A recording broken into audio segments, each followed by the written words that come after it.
नमस्कार विद्यार्थी मित्रांनो, मी प्रियंका ग्लोबल ऑनलाईन मराठीमध्ये आपल्या सगळ्यांचं मनापासून स्वागत करते. आज आपण महाराष्ट्र सेट एक्झामिनेशन 2026 करिता आजचा आपला व्हिडिओ लेक्चर आहे. 2026 ची महाराष्ट्र सेट एक्झामिनेशन जूनमध्ये होणार आहे. म्हणजे जानेवारीपासून जर आपण विचार केलेलं तर एकूण 6 महिन्याचा आपल्याकडे कालावधी आहे.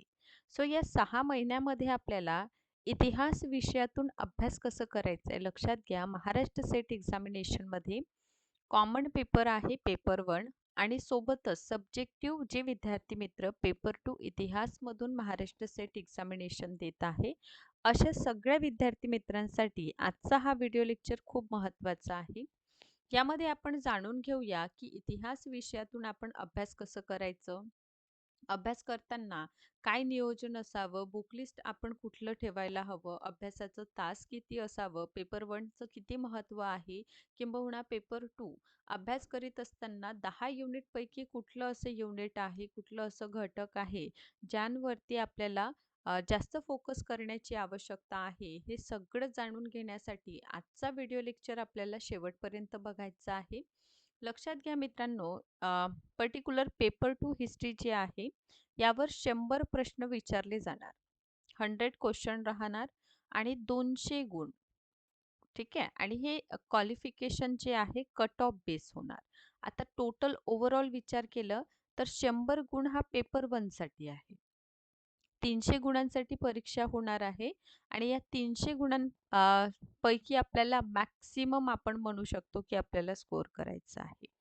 आता हे स्कोर कसं करणार? 120, 130, 140 पर्यंत आपल्याला हिस्ट्री किंवा 150 पर्यंत आपण आता बघा हे 200 गुण आहे. 100 प्रश्न. तर यापैकी 60 प्लस क्वेश्चन जर तुम्हाला राईट करायचं आहे येणाऱ्या परीक्षेमध्ये तर आजचा व्हिडिओ लेक्चर आणि ही अभ्यास पद्धती तुम्ही जाणून घ्या. कारण ही अभ्यास पद्धती जर तुम्ही अनुसरण केलेलं तर नक्कीच येणाऱ्या परीक्षेमध्ये तुम्हाला मॅक्सिमम मित्रांनो मार्क येणारच. हिस्ट्रीसाठी स्पेशली आपण आजचा हा व्हिडिओ लेक्चर घेत आहोत आणि जे विद्यार्थी मित्र पेपर 2 हिस्ट्रीला टार्गेट करीत आहे अशा सगळ्या विद्यार्थी मित्रांना ही माहिती आवश्यक आहे. सोबतच आपल्या प्रिपरेशनला आणखीन समोर नेण्यासाठी महाराष्ट्र सेट पेपर 2 हिस्ट्रीच्या विद्यार्थ्यांसाठी कंप्लीट कोर्स देखील अवेलेबल आहे. हिस्ट्री सोबत पेपर 1 हा फ्री ऑफ कॉस्ट असेल.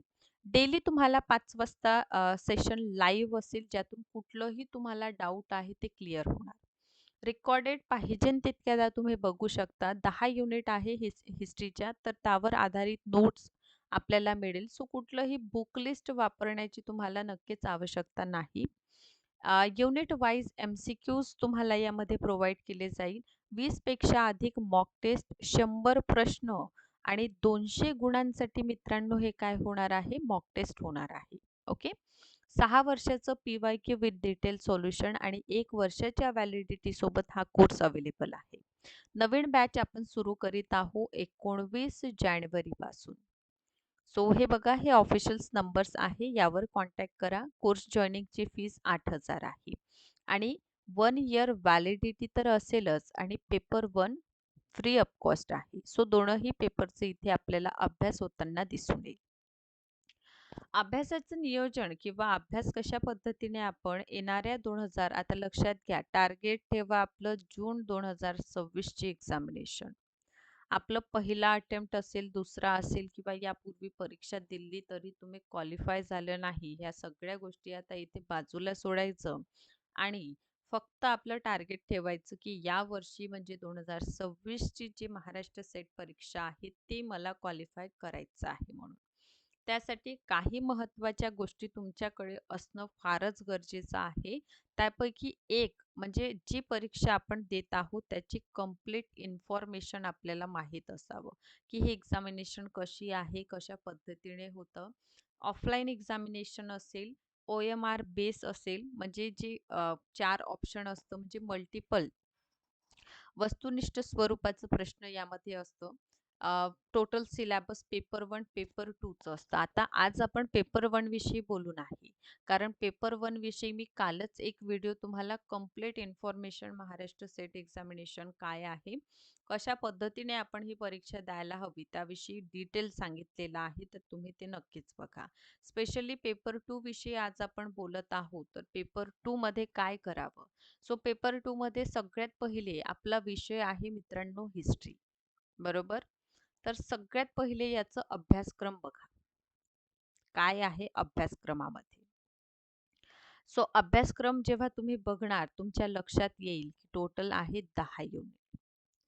आता या 10 युनिट बघितल्यानंतर नक्कीच आपण सिलेबस रीड आउट करू.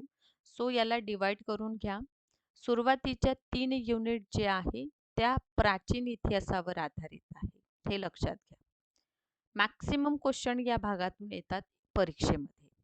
त्यानंतरचा 3 युनिटचा जो घटक दिलेला आहे तो आहे मध्यकालीन इतिहास, मिडिवल हिस्ट्री. यामधून देखील आपल्याला 30 प्रश्न अपेक्षित आहे. बघा 30 क्वेश्चन्स प्लस पण जाऊ शकतं हे. इथे सुद्धा प्लस येऊ शकतं. त्यानंतरच्या 3 युनिट जे आहे मित्रांनो त्या दिलेल्या आहे आपल्याला आधुनिक भारताचा इतिहास. कुठला? आधुनिक भारताचा इतिहास. 30 गुणांसाठी 90 प्रश्न झाले हे. आणि 10 म्हणजे एक युनिट आपल्याला आहे इतिहास लेखनशास्त्र. काय आहे? इतिहास लेखनशास्त्र. हे एक युनिट आहे आणि 10 क्वेश्चन इथे येतात. सो अशा प्रकारे टोटल प्रश्नांची संख्या आहे 100. ठीक आहे, 100 इथून प्रश्न अशा प्रकारे मी डिवाइड करून दिलेले. म्हणजे काय होईल तुम्हाला आणखीन सोपं जाईल अभ्यास करीत असताना. सेकंडली लक्षात राहील की कुठलं भाग किती वेटेज ठेवतं. 10 युनिट 10 जो आपला घटक आहे समांतर वेटेज आहे. ठीक आहे. फक्त युनिट 10 जे आहे इतिहास लेखनशास्त्र 10 प्रश्न म्हणजे 20 गुणांसाठी हे आधारित आहे. कधी कधी काय होतं एक्झामिनेशनमध्ये जसं एन्शंटचा भाग आहे त्यावर मोस्ट ऑफ द फोकस कधी कधी केलेला असतो, कधी आधुनिकवर असतो. तर हे गोष्टी सुद्धा आपल्याला इग्नोर करायचं नाही, त्यावर देखील आपण लक्ष ठेवायला हवं. तर हा तर झालं 100 प्रश्न कशा पद्धतीने अभ्यासक्रमातून येतात. ठीक, आता काय करा, हे गोष्ट म्हणजे वर किती आले, मेडिवलवर किती प्रश्न येतात, हे तुम्हाला क्रॉस चेक करायचं आहे. तर तुम्ही काय करा, PYQs अभ्यास करा. किती वर्षाचं? लास्ट 5 इयर्सचं तुम्हाला काय करायचं आहे, क्वेश्चन पेपर काढा मित्रांनो. काढून काय बघत बसायचं इतकंच करणार का? नक्कीच नाही. तर क्वेश्चन पेपर काढल्यानंतर काय करा, त्याला ॲनलाइज करा. ठीक आहे. ॲनलाइज करताना कुठल्या टॉपिकवर मोस्ट ऑफ द फोकस केलेला आहे असे टॉपिक तुम्ही काय करा, काढून ठेवा. ठीक, हे खूप महत्त्वाचं आहे. PYQs टॉपिक ॲनलाइज करणं आणि त्याचा अभ्यास करणं. सोबतच अभ्यास करीत असताना फक्त अभ्यास करायचं नाही, तर हा टॉपिक अभ्यास केलं त्याच्या नोट्स ॲज वेल ॲज काढून घ्या. नोट्स काढायला विसरू नका. कारण जेव्हा शेवटचं 1 महिना परीक्षेला राहिलेला असतो, 1 मंथ जेव्हा परीक्षेला असतं ना, तेव्हा हेच नोट आपल्या परीक्षेसाठी खूप महत्त्वाचं रोल जे आहे ते प्ले करताना आपल्याला दिसून येईल. इतकं कळलेलं आहे? बरं. नोट्स काढलं जसं आज तुम्ही गुप्ता वंशाचा अभ्यास केला. ठीक आहे, त्यावर नोट्स काढले.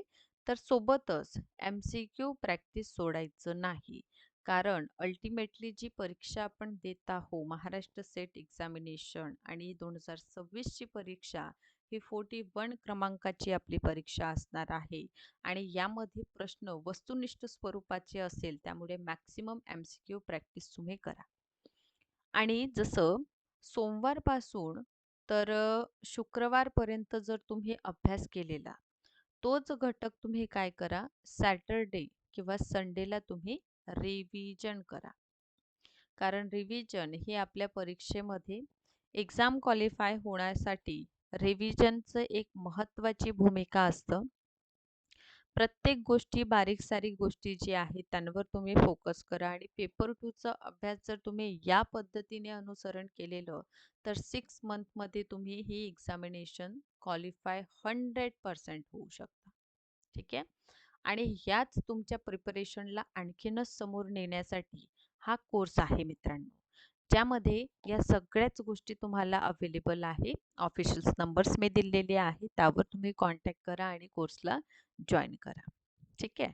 सो हे संपूर्ण डिवायडेशन सांगितलेलं तुम्हाला अभ्यासात काय गोष्टी लक्षात घ्यावं, कुठल्या घटकवर फोकस करायचं, कुठल्या पार्टला किती महत्त्व आहे, ते सगळ्याच गोष्टी तुम्हाला इथे मी आज सांगितलेल्या आहे. हा व्हिडिओ जर तुम्ही व्यवस्थित बघितला आणि या गोष्टींचं मित्रांनो अनुसरण केलेलं, तर नक्कीच येणारी परीक्षा ही तुमचीच आहे आणि तुम्ही शॉर्ट यामध्ये क्वालिफाय होणार आहात.